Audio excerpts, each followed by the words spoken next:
Webcast Central, and I am here with two presenters who have come all the way from Hawaii. This is Jennifer. Hi, Jennifer. Hi. And this is Yumiko. Hi, Yumiko. Welcome. Thank you. What I'd like to know, first of all, is how did you get involved with Kotesol from Hawaii? Well, Jennifer and I are both members of Hawaii Tesol, which is the Hawaii affiliate of International Tesol.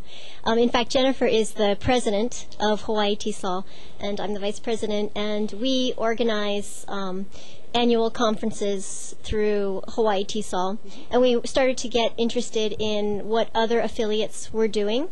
So actually we did an internet search, and we looked at Thailand and Korea and a few other Asian countries, and we saw that Korea's Kotesol conference was coming up, and we just thought it would be interesting. The timing worked out right for our school schedule, and we thought it would be great to come over and find out what another affiliate was doing for a comparable conference.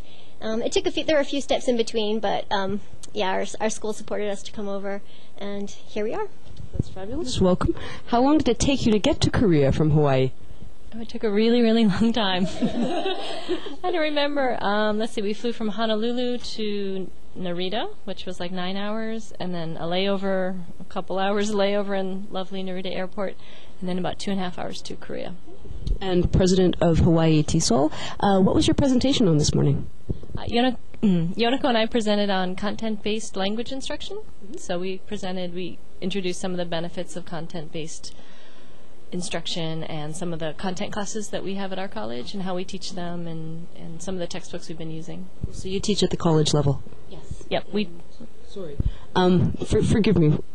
Can you explain content-based content-based language instruction? Sure, I can. I'd be happy to. Content-based language instruction it's an ESL class, but what you do is you use the content, and the content can be almost anything.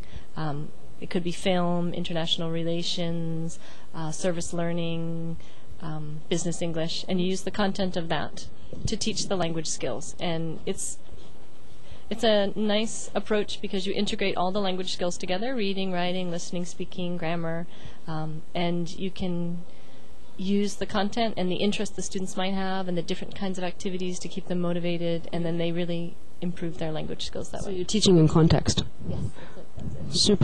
Super. And one last question. Sure. First time in Korea? Yes. For both of us. First impressions of Korea? Well, we haven't had much time to do much. We haven't been around, but we've been having a great time at the conference. It's very well organized. We've met a handful of Korean people who've all treated us really well.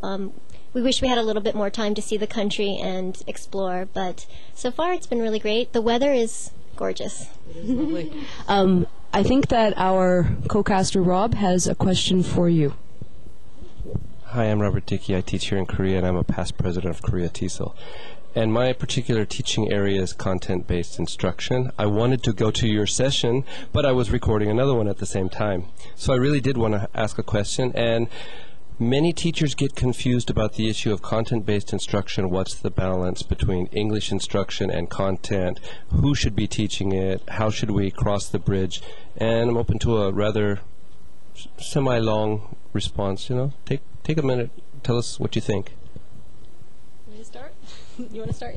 Well, I think this is not a good answer to your question, but the first thing we found through our research is that there's multiple variations of content-based instruction. There isn't just one form. So depending on your institution and your needs, there are sheltered classes which are taught by ESL teachers, and it's a simplified version of the content. And then there's adjunct content where the content is taught by a specialist in that content area, and then the language portion is taught by ESL teachers.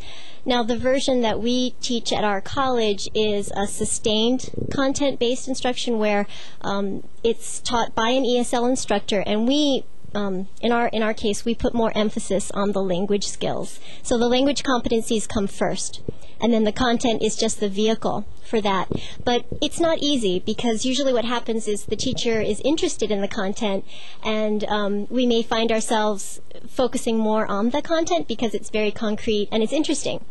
And we have to remind ourselves, oh wait, the purpose of this class is for the students to practice their language skills. So we may have to back off the content a little bit sometimes. So finding the balance is not easy. And I really think it depends on what your institution is looking for. So that's an easy way of saying it depends. Okay, I agree with everything Yumiko said. One way we've been able to help keep ourselves on track, because I do think you often get wrapped up in the content, and it's fun, and sometimes even the students will ask me questions, and I start explaining things, and sometimes I have to remind them, I'm not a psychology teacher. I have to remind myself. But one thing we do at our college is we have language competencies that the students have to fulfill in order to pass the class. So by basing the evaluation of the course on certain things, like give an oral presentation and you have to evaluate their presentation style, or an essay that you have to correct, even though it's on the content, I think that helps draw us back to our role as language teachers, and it's good for me to look at things like that. So I think that helps, because otherwise you do go out of balance.